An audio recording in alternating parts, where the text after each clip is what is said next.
बिस्मिल्लाहिर्रहमानिर्रहीम। अस्सलामुअलैकुम। BBC 11 headlines news studio से मैं हूं सबा Munir.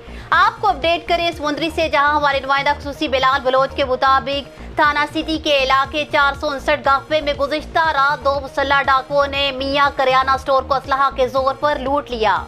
CCTV footage BBC 11 headlines news को मौसूल हो गई।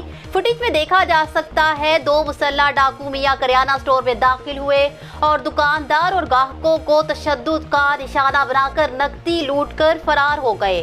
दुकानदारों के मुताबिक डाकू 1 लाख रुपए नकदी लेकर फरार हो गए। पुलिस ने CCTV फुटेज हासिल करके कार्रवाई का आगाज कर दिया। न्यूज स्टूडियो से फिल वक्त इतना ही।